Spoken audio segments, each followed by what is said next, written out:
اعوذ باللہ السمیع العلیم من الشیطان الرجیم بسم اللہ الرحمن الرحیم وما كان المؤمنون لينفروا كافة فلولا نفر من كل فرقة منهم طائفة ليتفقهوا في الدين وَلِيُنذِرُوا قَوْمَهُمْ إِذَا رَجَعُوا إِلَيْهِمْ لَعَلَّهُمْ يَحْذَرُونَ۔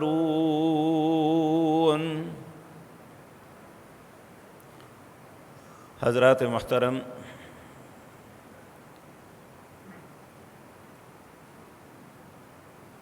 شوال میں دینی علوم کے جتنے مدارس ہیں وہاں تعلیمی سال شروع ہوتا ہے، اور آج کی مجلس میں اللہ کی توفیق سے اسلام کے اندر تعلیم کا کیا مقام ہے یہ بات عرض کرنی ہے، کیونکہ یہ بہت بڑا دنیا کے اندر پروپیگنڈا ہے کہ اسلام تعلیم سے روکتا ہے۔ یہ اتنا بڑا جھوٹ اور پروپیگنڈا ہے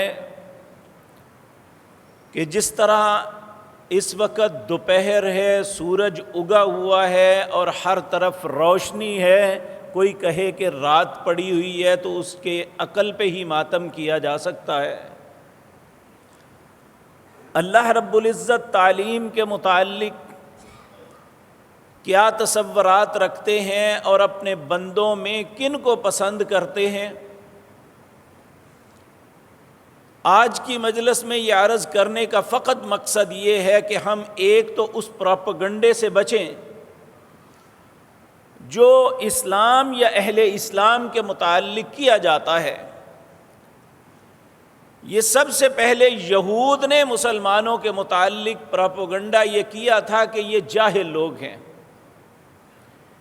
انہیں علم کا کوئی شعور نہیں ہے، لیکن حالات اور وقت نے ثابت کیا کہ معاملہ دنیا کا ہو یا دین کا،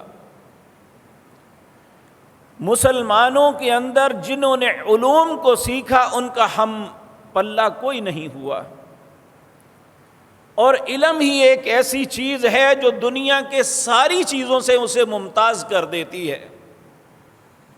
آپ اس کائنات کے آغاز پہ چلے جائیں تو قرآن کریم اس وقت کا نقشہ ہمارے سامنے پیش کرتا ہے جب اللہ نے فرشتوں کے سامنے اظہار کیا کہ میں زمین کے اندر اپنا خلیفہ بنانا چاہتا ہوں۔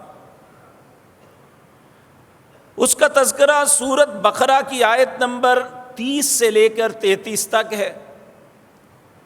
اللہ رب العزت بیان فرماتے ہیں وَإِذْ قَالَ رَبُّكَ لِلْمَلَائِكَةِ إِنِّي جَاعِلٌ فِي الْأَرْضِ خَلِيفَةً، اللہ نے اپنے فرشتوں سے جو ایک بہت بڑی مخلوق تھی، اور سارے فرشتے ہر وقت اللہ کی تسبیحات پہ لگے ہوئے ہیں۔ نبی کریم صلی اللہ علیہ وسلم نے فرمایا جو رکوع میں ہے وہ قیامت تک رکوع کے اندر ہی تسبیحات پڑھتا رہے گا، جو سجدے کے اندر ہے وہ سجدے میں ہی رہے گا، انہیں اور کوئی کام نہیں اللہ کی تسبیحات کے علاوہ۔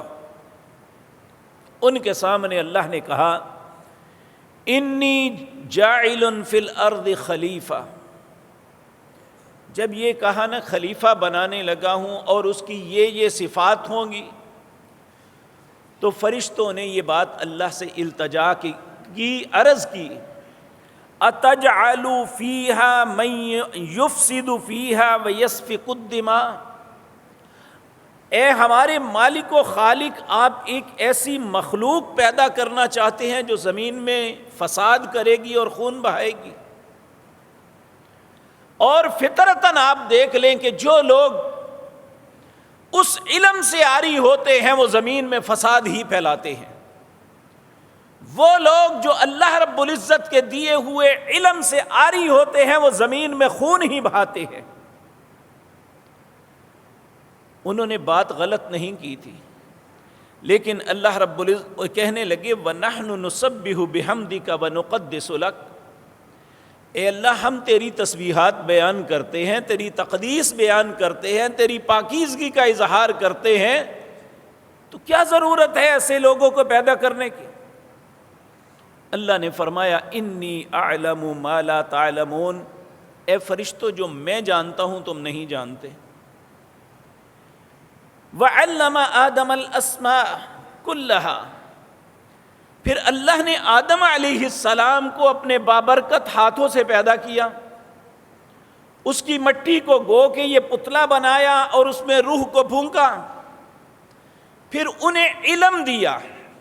وعلم آدم الاسماء کلہا ثم عرضهم علی الملائکہ، پھر آدم علیہ السلام کو فرشتوں پہ پیش کیا، کہا جس کے متعلق تم نے کہا تھا نا کہ اسے پیدا نہ کرو یہ فساد پھیلائے گا، اب میں پیدا کر کے تمہارے سامنے لایا ہوں۔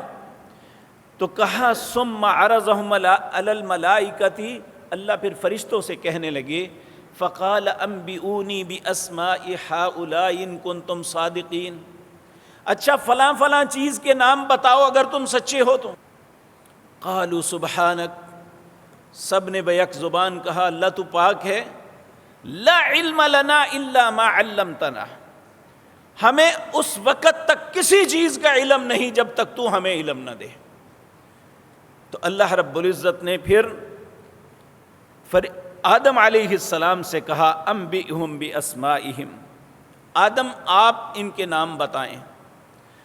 تو فلما انبأہم باسمائہم، جب آدم علیہ السلام، فرشتوں جن کا نہیں کچھ بھی بتا سکے تھے، آدم علیہ السلام نے بتایا، تو پھر اللہ فرمانے لگے انی اعلم غیب السماوات والارض، میں زمین و آسمان کی ہر غیب و حاضر کو جاننے والا ہوں، مجھے علم ہے جو تمہیں نہیں ہے۔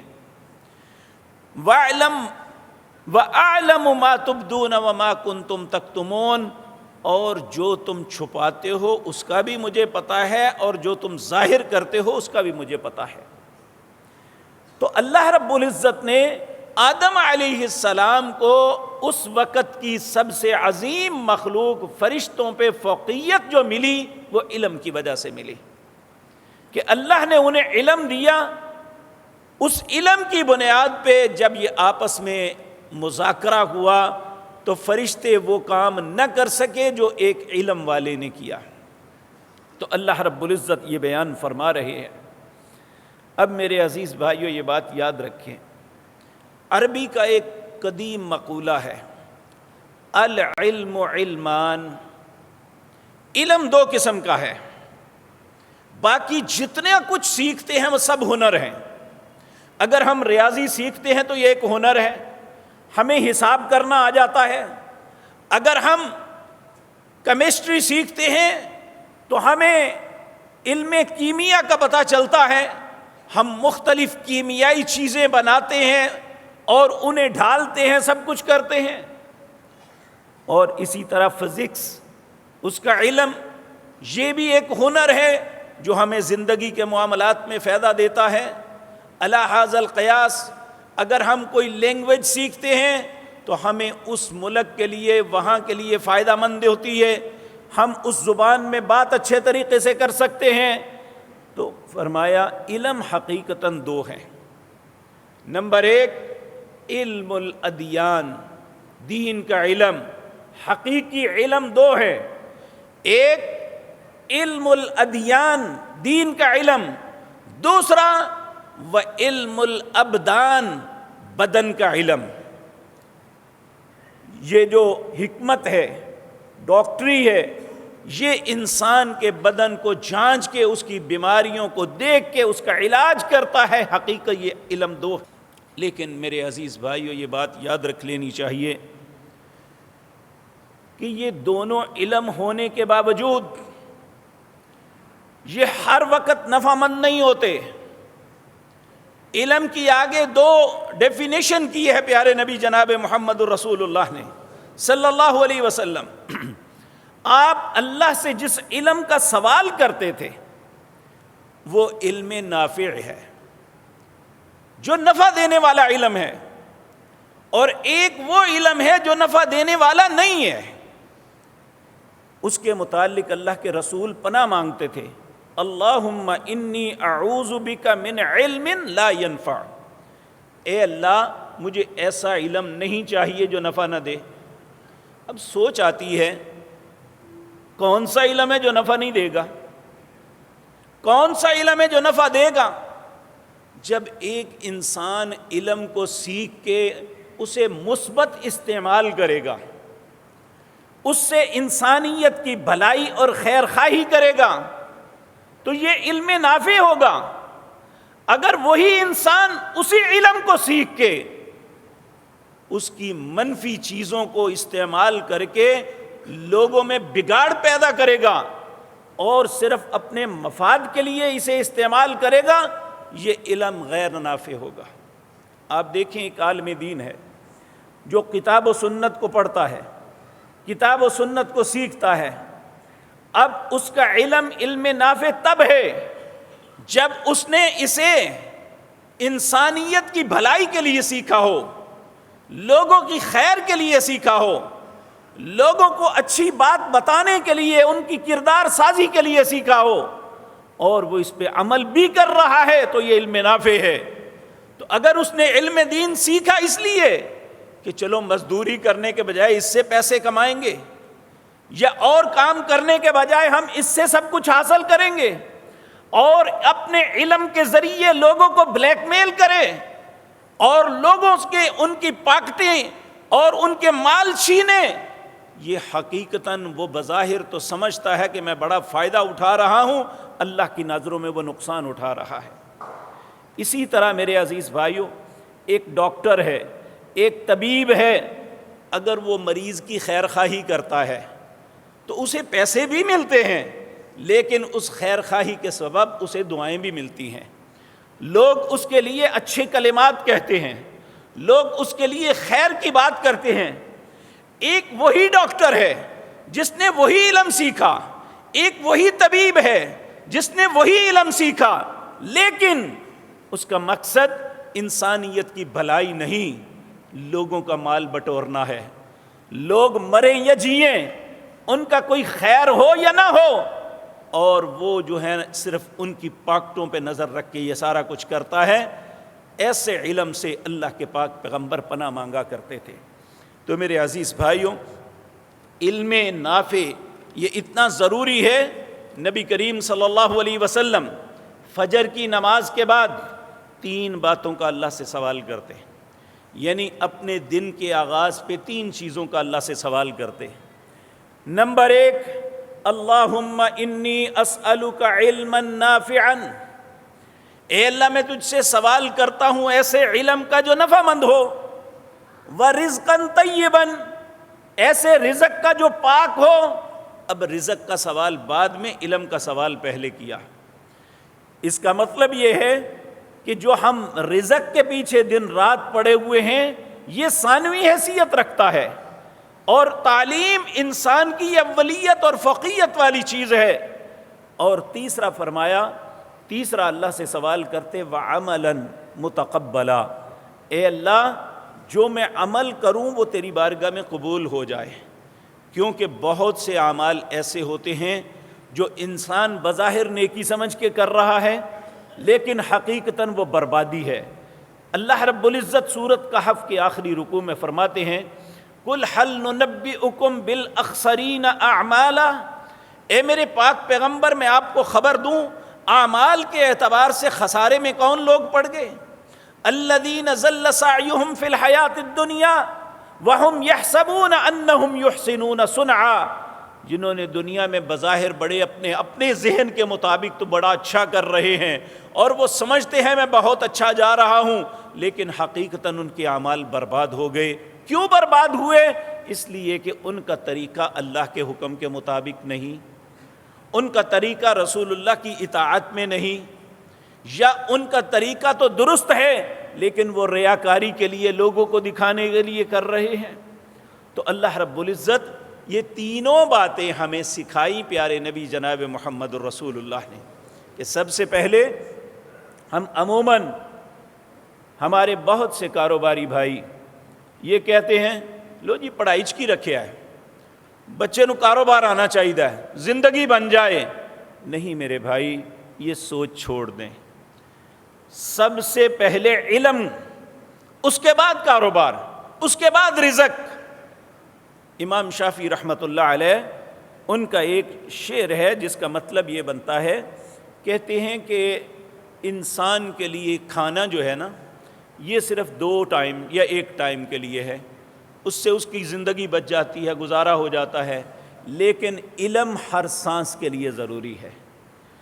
ایک علم رکھنے والا آدمی جب وہ اپنے گھر سے نکلتا ہے، اس کو بہت سی چیزوں کا علم ہوتا ہے جو اس نے اپنی پڑھی، جس کا اس نے مطالعہ کیا ہوا ہے، اور وہ اسے فیصلہ کرنے میں مدد دیتی ہے۔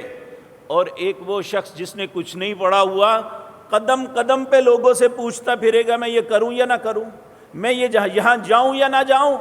تو اس لیے دونوں میں فضیلت والا اللہ رب العزت نے قرآن میں ان پڑھ کو اندھے سے تشبیہ دی، پڑھے لکھے کو بینا کہا، اور کہا یہ دونوں جس طرح آنکھوں والا اور اندھا برابر نہیں ہو سکتا، اسی طرح ایک صاحب علم اور ایک ان پڑھ برابر نہیں ہو سکتا۔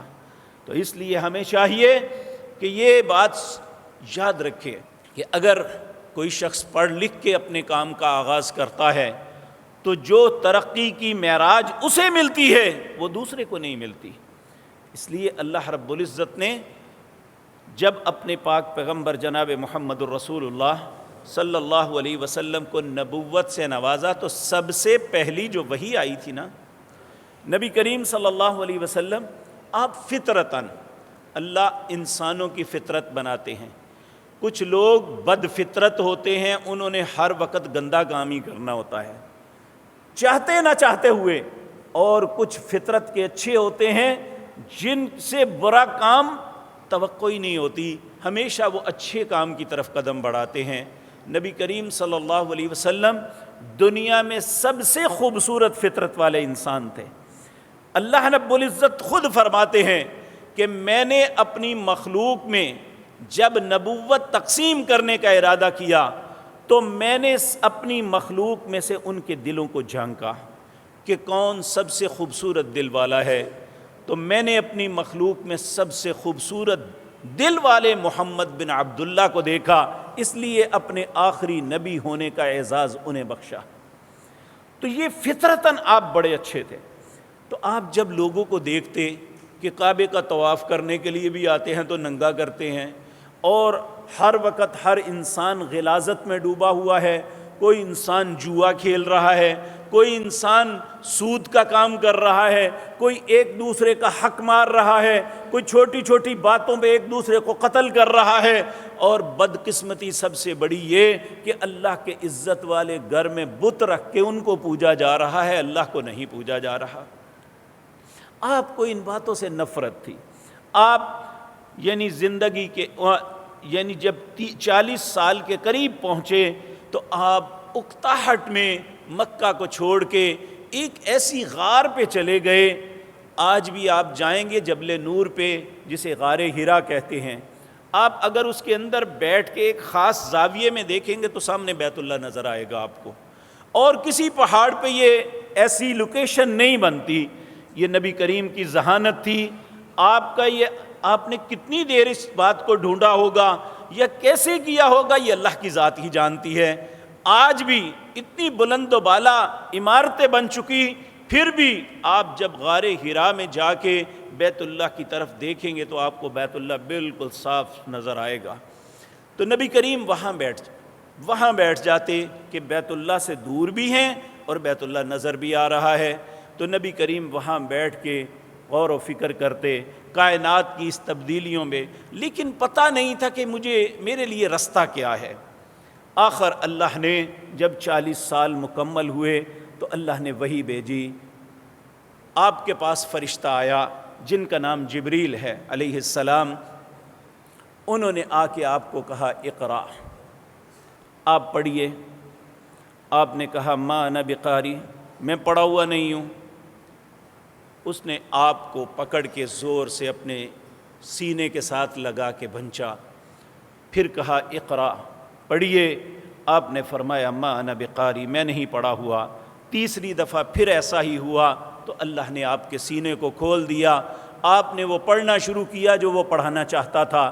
جو پڑھایا وہ قرآن کریم سورۃ علق کی پہلی 5 آیات ہیں، جس میں سب سے پہلا جو حکم دیا گیا تھا وہ یہی تھا، اقرأ بسم ربک الذی خلق، خلق الانسان من علق، اقرأ وربک الاکرم الذی علم بالقلم علم الانسان ما لم یعلم۔ اے نبی آپ پڑھیے اپنے رب کے نام کے ساتھ۔ یہ بات ذہن میں رکھیں، تعلیم اللہ کے نام کے ساتھ شروع کریں۔ جو مسلمان آج ہماری مائیں، ہماری بہنیں، بیٹیاں اس بات سے غافل ہیں، لیکن ہماری مائیں، ہماری بڑی بزرگ خواتین اپنے بچوں کو سب سے پہلے اللہ کا نام سکھاتی تھی۔ اپنے بچوں کی زبان پہ جب سب سے پہلی چیز آتی تھی وہ اللہ، لا الہ الا اللہ، یہ ان کی بچوں کی زبان پہ پہلا لفظ آتا تھا۔ یہی وجہ تھی کہ آج ہمارے وہ بزرگ جو آج وہ ضعیف اور بالکل کمزور ہو گئے ہیں، لیکن اخلاق کے اعتبار سے ہم سے بہت بلند ہیں۔ کیوں؟ ان کی زندگی کا آغاز اللہ سے ہوا تھا، ان کی زندگی کا آغاز لا الہ الا اللہ سے ہوا تھا۔ آج ہماری زندگی کا آغاز ویسے نہیں ہے۔ یہی وجہ ہے کہ ہمارے اخلاق اور کردار ان کی طرح نہیں ہے، جس طرح انہوں نے پاکیزہ زندگی، جس طرح سادی زندگی انہوں نے گزاری۔ ان کے دل میں بغض نہیں تھا، ان کے زبان پہ گندگی نہیں تھی، ان کی زبانوں پہ گالیاں نہیں تھی، بلکہ ان کی زبان پہ اللہ کا ذکر آتا۔ بلکہ اگر کوئی ماں ناراض ہو جاتی بچے پہ، بڑے غصے میں بھی آتی تو بد دعا نہیں دیتی تھی، کہتی تھی اللہ کرے تنہیں کچھ نہ ہوئے۔ یعنی مائیں اپنے بچوں کو غصے میں بھی اگر کچھ کہتی تھی تو دعا دیتی تھی۔ تو یہ ان کی فطرت تھی جو آغاز سے ان کی بنائی گئی۔ ایک دفعہ میں نے ایک کلپ دیکھا، یقین جانیے کہ احساس بعد میں ہوتا ہے کہ یہ کیا ہو رہا ہے۔ وہ نیشنل جغرافک چینل وہ ایک دکھا رہے تھے الٹرا ساؤنڈ کر کے ماں کے پیٹ کے اندر بچہ، کہ میوزک لگا ہوا ہے، ماں اسے سن رہی ہے اور بچہ ماں کے پیٹ کے اندر تھرک رہا ہے۔ لیکن اگر ہم اپنی پہلی ماؤں کو دیکھتے ہیں، جب ان کو اللہ رب العزت جو ہے یہ پھل آس لگاتا تو وہ فوراً اپنی زندگی بدل دیتی۔ قرآن کی تلاوت، اللہ کا ذکر اور نمازوں کی ادائیگی، یہ سارا کچھ اگر ایک بچہ میوزک سن کے اپنے ماں کے رحم کے اندر تھرکتا ہے تو جس ماں کی زبان سے سبحان اللہ، الحمدللہ، اللہ اکبر نکلتا ہوگا تو کیا اس کا بچہ اسے محسوس نہیں کرتا ہوگا؟ آج میڈیکل سائنس ہمیں بتاتی ہے کہ وہ بچہ ماں کی جتنی عادتیں ہیں انہیں اڈاپٹ کرتا ہے۔ جب تک وہ ماں کے پیٹ میں ہے، رحم میں ہے، یہ پہلی درسگاہ ہے کسی بھی بچے کے لیے۔ اس لیے آج کی مائیں یہ بات بھول گئی ہیں کہ ہم جو کچھ کر رہی ہیں ہمارے بچے کے کردار پہ وہ اثر انداز ہوں گی۔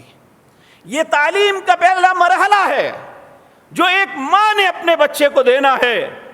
آج مائیں اس مرحلے کو بھول گئی ہیں، جبکہ اسلام ہمیں سکھاتا ہی یہ ہے کہ ماں کہتے ہیں مہد سے لے کر لحد تک۔ مہد کیا ہے؟ ماں کی گود، ماں کا رحم، اور اس کے بعد اس کے دودھ پلانے کے ایام، یہ مہد ہے۔ اور لحد کیا ہے؟ قبر۔ اسلام ہمیں یہ کہتا ہے کہ اس مہد سے لے کر لحد تک علم کو حاصل کرو۔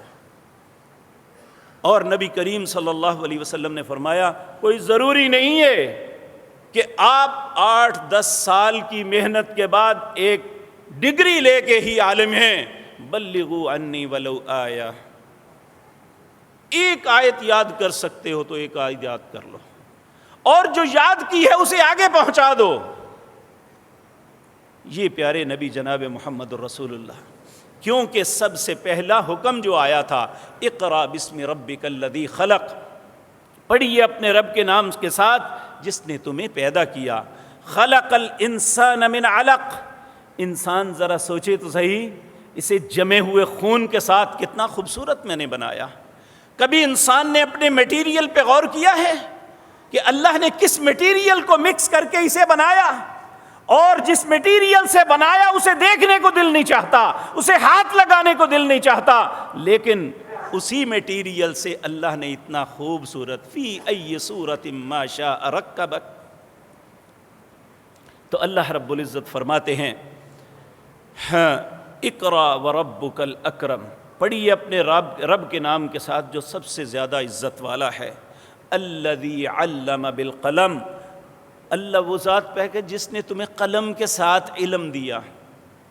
قلم ایک ایسی چیز ہے، آپ ایک چیز کو رٹا لگاتے رہیں، آپ 1 گھنٹہ پڑھتے رہیں، 2 گھنٹے پڑھتے رہیں، آپ کے ذہن میں وہ اتنا محو نہیں ہوگا۔ جو آپ پڑھ کے لکھ لیں گے ایک دفعہ وہ آپ کو یاد رہے گا، زندگی بھر یاد رہے گا۔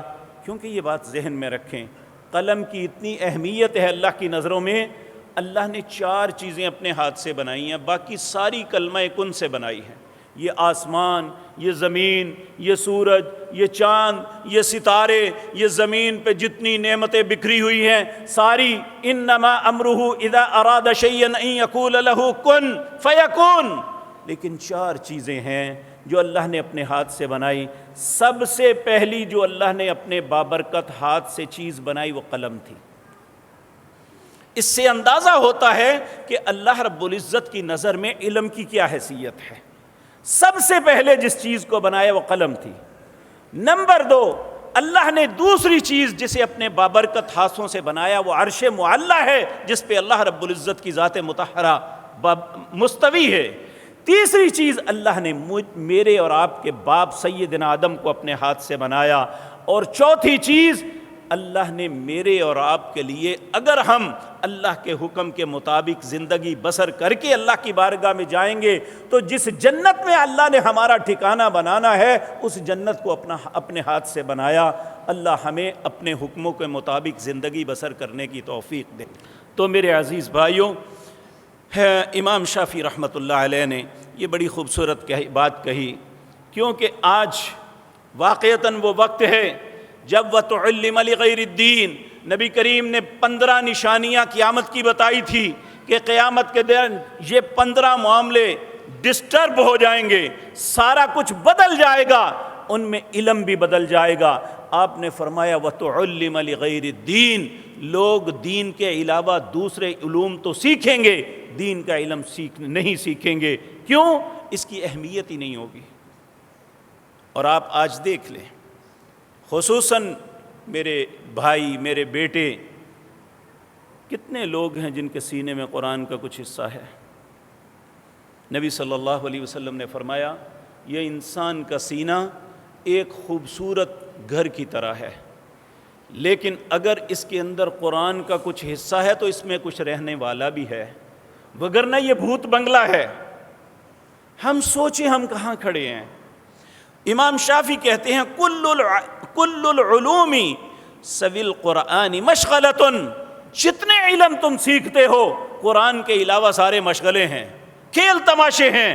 الا الحدیث وعلم الفقہ فی الدین، یا اگر علم کوئی ہے تو وہ رسول اللہ کے فرامین یا دین کی سمجھ کو حاصل کرنا ہے۔ العلم ما کان فیہ قال حدثنا، علم صرف وہ ہے جس میں یہ حدثنا کا لفظ آتا ہے، حدثنا فلان ابن فلان، حدثنا فلان ابن فلان، حدثنا نبی صلی اللہ علیہ وسلم، وہ بیان کرتے ہیں رسول اللہ نے یہ فرمایا، حدثنا اللہ تبارک و تعالی، نبی کریم کہتے ہیں مجھے بیان کیا میرے رب تبارک و تعالی نے۔ حقیقتاً یہ علم ہے۔ وما سوا ذاک وسواس الشیاطین، اس کے علاوہ جو کچھ ہے وہ شیطان کا وسوسہ، یہ ان کی ایک اپنی تھنکنگ تھی، ان کی ایک بات تھی جو انہوں نے کی، علم کے ساتھ محبت کا اظہار کیا۔ اللہ رب العزت ہمیں بھی اس علم کو سیکھنے کے لیے شوق پیدا فرمائے۔ اللہ فرماتے ہیں یرفع اللہ الذین آمنوا منکم، جتنے انسان ہیں اللہ نے سارے انسانوں پہ جو ایمان والے ہیں انہیں فضیلت دی، انہیں بلند کیا ہے۔ یرفع اللہ، اللہ نے بلند کیا، آمنو جو ایمان والے ہیں، منکم تم میں سے، والذین اوتوا العلم درجات، اور ایمان والوں میں بھی اللہ نے فضیلت اور درجہ ان کا بلند رکھا ہے جو صاحب علم ہے۔ اسی لیے اللہ فرماتے ہیں هل یستوی الذین یعلمون والذین لا یعلمون، لوگوں جو علم والے ہیں اور جو نہیں علم والے وہ برابر نہیں ہے۔ تو اللہ فرماتے ہیں اس لیے علم حاصل کرنے کے لیے کہتا ہوں انما یخشی اللہ من عبادہ العلماء، اگر اللہ سے کوئی ڈرنے والا زیادہ ہے نا تو وہ صاحب علم ہے۔ اعراب اور ان پڑھ لوگوں کے متعلق اللہ نے کیا فرمایا؟ 11واں پارہ ہے، اس کے آغاز میں غالباً اس پارے کی 4تھی آیت ہے، الاعراب اشد کفرا ونفاقا واجدر الا یعلموا حدود ما انزل اللہ علی رسولہ۔ یہ اعراب کے لوگ، ان پڑھ گنوار، یہ لوگ جو ہیں اشد کفرن و نفاقن، یہ کفر اور نفاق میں بہت سخت ہوتے ہیں۔ کیوں؟ وَأَجْدَرُوا أَلَّا يَعْلَمُوا حُدُودَ مَا أَنزَلَ اللَّهُ عَلَىٰ رَسُولِهِ، انہیں اللہ اور اس کے رسول کی حدوں کا پتہ ہی نہیں ہوتا، اس لیے ان کے اندر کفر زیادہ ہے۔ تو اہل علم جو ہے ان کو اللہ دل میں رقت پیدا کر دیتا ہے۔ اب دیکھیں ایک شخص کو پتہ ہے کہ یہ آگ ہے تو کیا وہ آگ کو ہاتھ لگائے گا؟ جس کو پتہ ہی نہیں، جس بچے کو کہ یہ آگ کیا اس کا عمل ہے، تو وہ بیچارہ ہاتھ ڈال دے گا اس میں۔ تو علم والا جو ہے وہ اس چیز کو دیکھ کے خوفزدہ ہوگا جو اس کے نقصان کا سبب ہے۔ اور خصوصاً یاد رکھیں علم والوں ہی کو اللہ کی پہچان ہوتی ہے، حتیٰ کہ بعض ریسرچر آسمان پہ، ستاروں پہ، آفاق پہ ریسرچنگ کرتے ہیں، سمندروں پہ کرتے ہیں، اور جب وہ اخیر نتیجے پہ پہنچتے ہیں تو اسی نتیجے پہ پہنچتے ہیں کہ ایک اللہ کی ذات ہے، کہ یعنی یہ علم ہی اسے وہاں تک پہنچاتا ہے۔ وہ اپنے دل کو گرا باندھ لے تو الگ بات ہے، لیکن ایک بات ذہن میں رکھے، جس طرح میں نے آغاز میں عرض کیا کہ بعض علم حاصل کر کے بھی بے خوف ہوتے ہیں۔ آپ دیکھیں اللہ نے ایسے ہی علماء کے متعلق یہ بات ارشاد فرمائی، یہ سورۃ توبہ ہے اور 10واں پارہ اس کا نصف۔ اللہ کہتے ہیں یا ایھا الذین آمنوا، اے لوگو جو ایمان لائے ہو، ان کثیرا من الاحبار والرہبان لیأکلون اموال الناس بالباطل ویصدون عن سبیل اللہ، اہل ایمان اکثر مولوی اور صوفی جو ہیں لوگوں کا مال کھانے کی خاطر اللہ کا رستہ صحیح بتانے کے بجائے اللہ کے رستے سے روکتے ہیں۔ اب یہ بھی علم ہے جو انہوں نے پڑھا، لیکن ان کے دل میں خوف خدا پیدا نہیں ہوا، بلکہ اپنے مفاد کے لیے ہی ساری زندگی کرتے رہے۔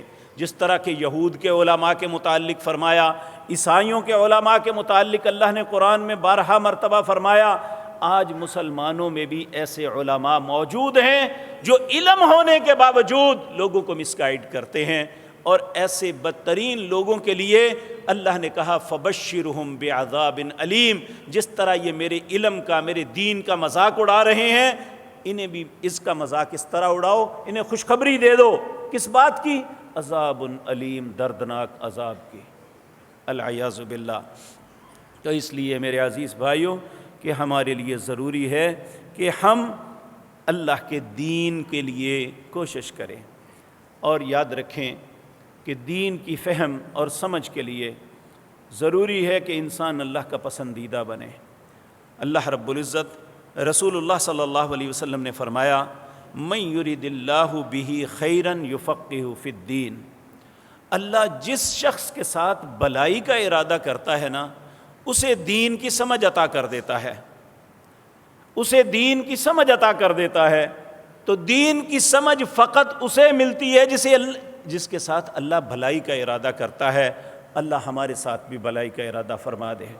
تو دین کا علم صرف اسے ہی ملتا ہے جس کے ساتھ بھلائی کا ارادہ ہوتا ہے، اور جس کو دین کا علم مل جاتا ہے، اللہ فرماتے ہیں وَمَن يُؤْتِ الْحِكْمَةَ سورۃ بقرہ اس کی آیت نمبر 269، اللہ فرماتے ہیں وَمَن يُؤْتَ الْحِكْمَةَ فَقَدْ أُوتِيَ خَيْرًا كَثِيرًا، جسے اللہ نے دین کا فہم دے دیا نا، اللہ نے اسے خیر کثیر عطا فرما دی۔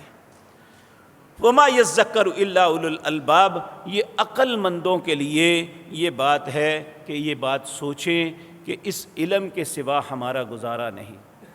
نبی کریم صلی اللہ علیہ وسلم نے اسی لیے حکماً فرمایا طلب العلم فریضۃ علی کل مسلم و مسلمۃ، علم کا حاصل کرنا ہر مسلمان مرد اور ہر مسلمان عورت پر فرض ہے۔ اب سوال یہ پیدا ہوتا ہے کیا وہ مدرسے میں داخل ہوں؟ نہیں، کوئی ضروری نہیں۔ ہم میں سے جو شخص مسلمان ہے اس کے لیے ضروری ہے کہ اسے حلال اور حرام کا علم ہو، اسے فرائض کا پتہ ہو، اسے احکامات کا پتہ ہو، وضو کیسے کرنا ہے اسے احساس ہو، پاکیزہ کیسے رہنا ہے اسے اس بات کا علم ہونا چاہیے، اور اگر خدا نخواستہ وہ کسی وقت جنبی حالت میں ہوتا ہے تو اس نے پاک کیسے ہونا ہے، اور اس نے اپنی نظروں کو کیسے رکھنا ہے اس چیز کا اسے علم ہونا چاہیے۔ یہ ساری چیزیں ہمیں قرآن کریم میں ملیں گی، اسی لیے فرمایا اس کو پڑھو، اس کا پڑھنا ہی ایمان کی علامت ہے، اور اس کو سمجھنا انسان کے لیے راہ ہدایت ہے۔ ان ھذا القرآن یہدی للتی ہی اقوم، یہ قرآن ہی وہ واحد کتاب ہے جو انسانوں کی سب سے بہترین رستے کی طرف رہنمائی کرتا ہے۔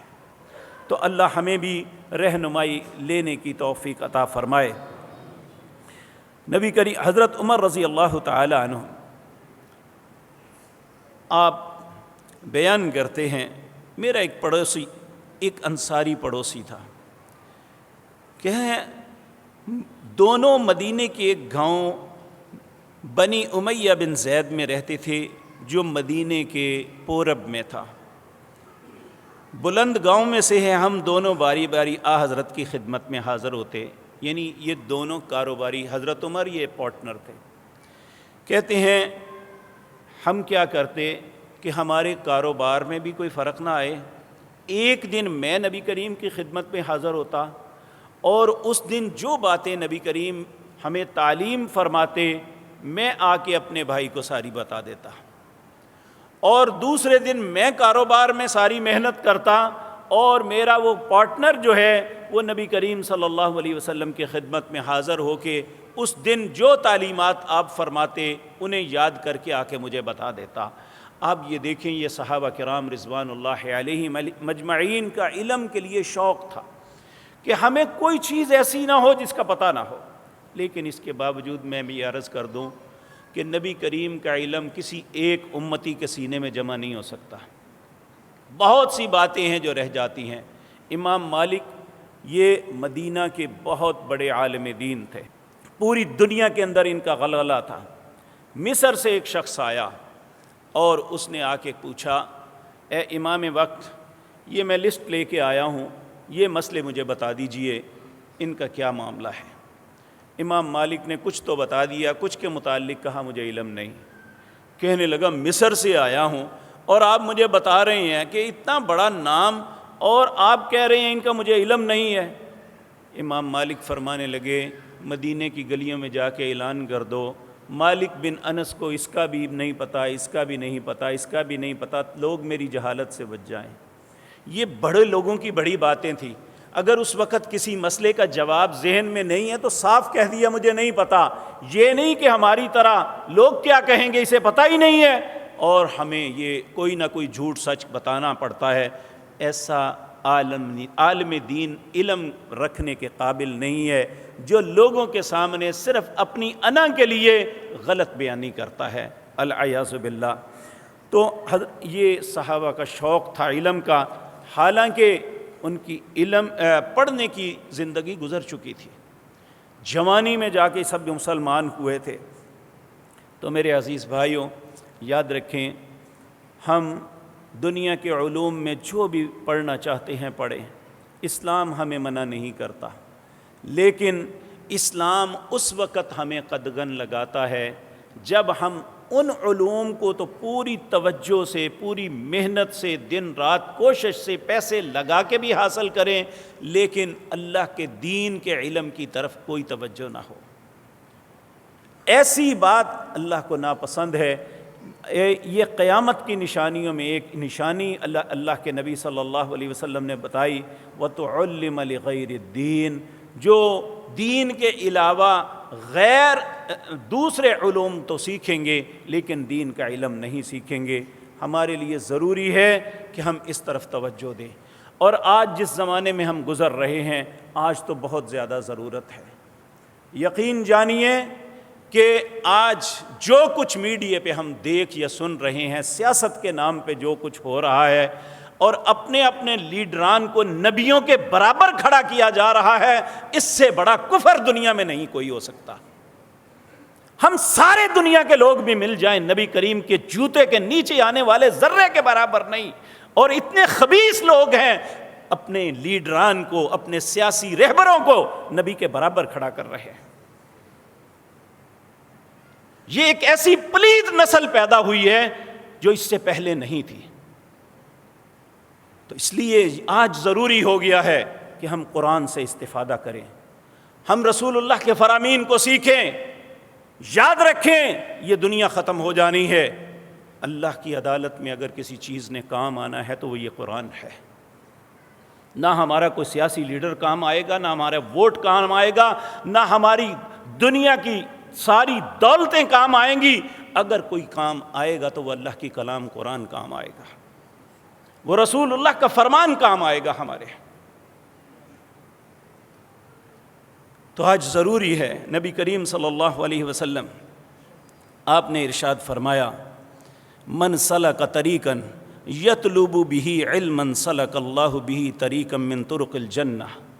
جب کوئی شخص اپنے گھر سے دین کے علم کو سیکھنے کے لیے، چاہے وہ ایک آیت کیوں نہیں، اس کو سیکھنے کے لیے نکلتا ہے، وہ کسی مدرسے میں، کسی مسجد میں، کسی جگہ، کسی استاد کے پاس جاتا ہے کہ میں اس آیت کو سمجھوں، اس آیت کو پڑھ لوں، تو جب وہ ایک رستے پہ چلتا ہے، پیارے نبی صلی اللہ علیہ وسلم نے فرمایا، سلک اللہ بہ طریقا من طرق الجنہ، اللہ اس کے لیے جنت کا رستہ آسان کر دیتا ہے۔ اس لیے ضروری ہے۔ اور دوسرا، وَإِنَّ الْمَلَائِكَةَ لَتَضَعُ أَجْنِحَتَهَا رِضًا لِطَالِبِ الْعِلْمِ، جو دین کے علم کو سیکھنے کے لیے نکلتا ہے، اللہ کے فرشتے اس کے قدموں کے نیچے اپنے پر بچھا دیتے ہیں۔ اللہ کی نظروں میں یہ قدر ہے یہ اس دین کے علم کی۔ وَإِنَّ الْعَالِمَ لَيَسْتَغْفِرُ لَهُ مَنْ فِي السَّمَاوَاتِ وَمَنْ فِي الْأَرْضِ، جو دین کے علم کو سیکھنے کے لیے جاتا ہے، جتنی مخلوقات آسمان میں اور زمین میں ہیں، سب کی سب اس کے لیے استغفار کرتی ہیں۔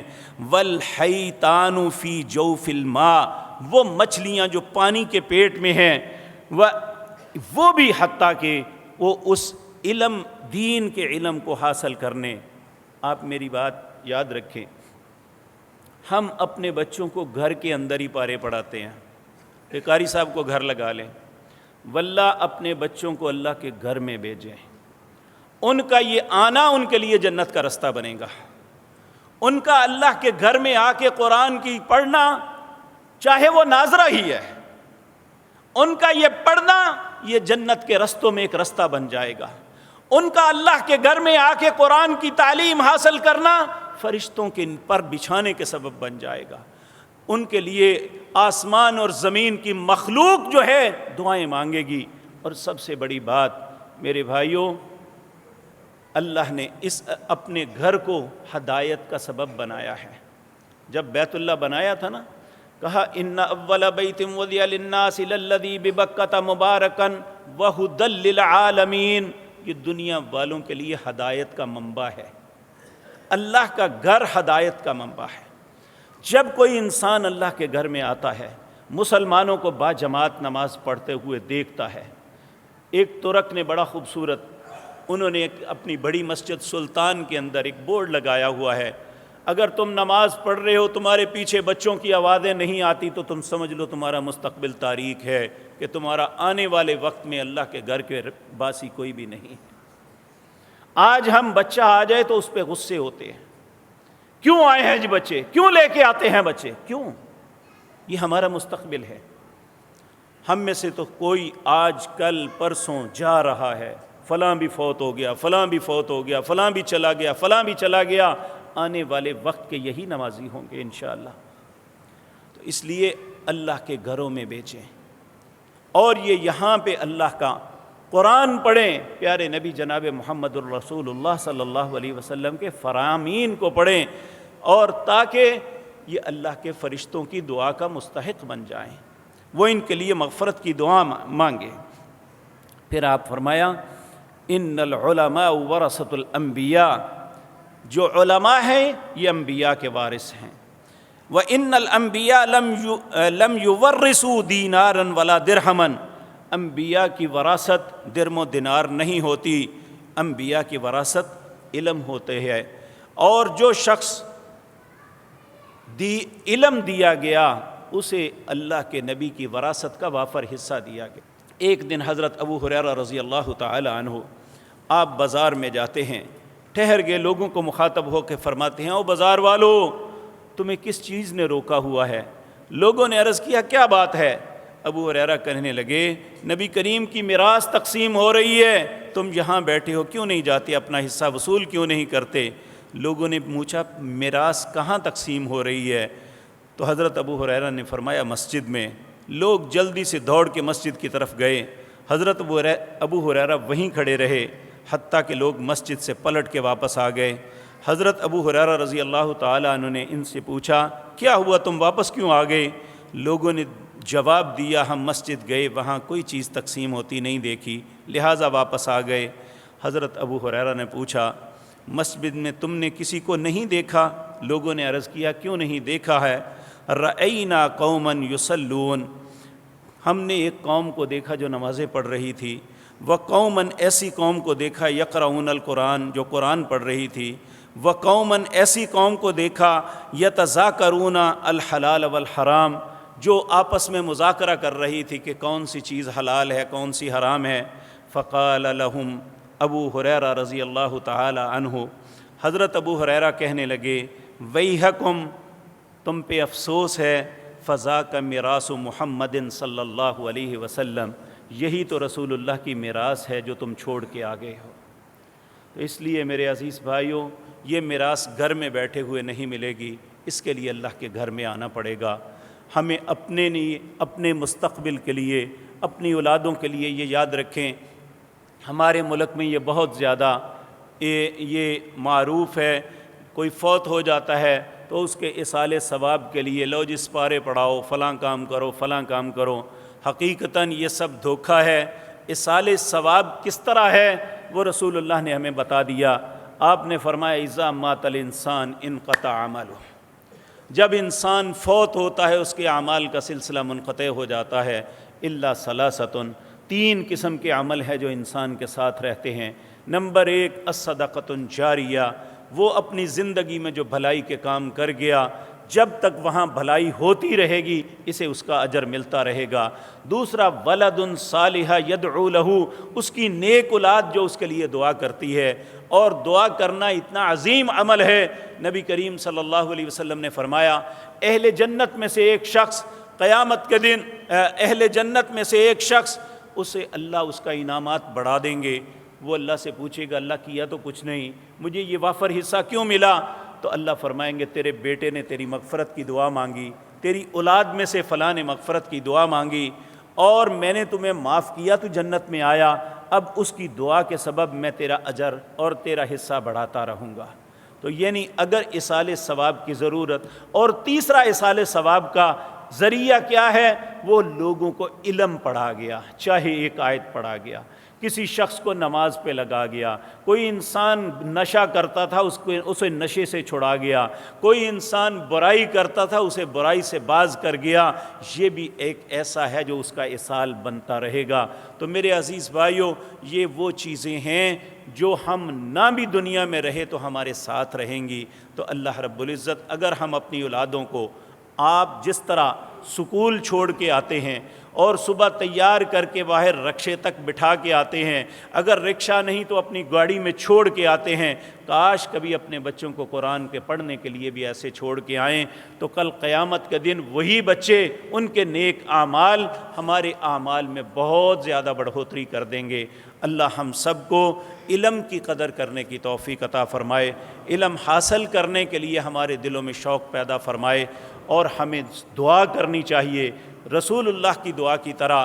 جو فجر کی نماز سلام پھیرتے تو سب سے پہلے یہ کہتے اللہم انی اسألک علما نافعا ورزقا طیبا وعملا متقبلا۔ اے اللہ ایسے علم کا سوال کرتا ہوں جو نفع دینے والا ہو، ایسے رزق کا سوال کرتا ہوں جو طیب اور پاک ہو، اے اللہ ایسے عمل کا سوال کرتا ہوں جو تیری بارگاہ میں قبول ہو۔ تو ہمیں بھی اپنے دن کا آغاز اللہ سے ان دعاؤں کے ساتھ کرنا چاہیے، اپنے لیے بھی، اپنی اولادوں کے لیے بھی، کیونکہ ہماری اولادیں ہی ہمارا مستقبل ہے۔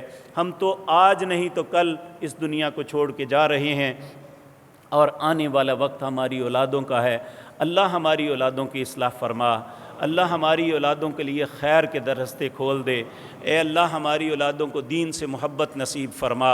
اے اللہ ہماری اولادوں کو قرآن کا عالم بنا، اے اللہ قرآن کا خادم بنا، اے اللہ تیرے قرآن سے محبت کرنے والے بن جائیں۔ سبحان ربک رب العزت عما یصفون وسلام۔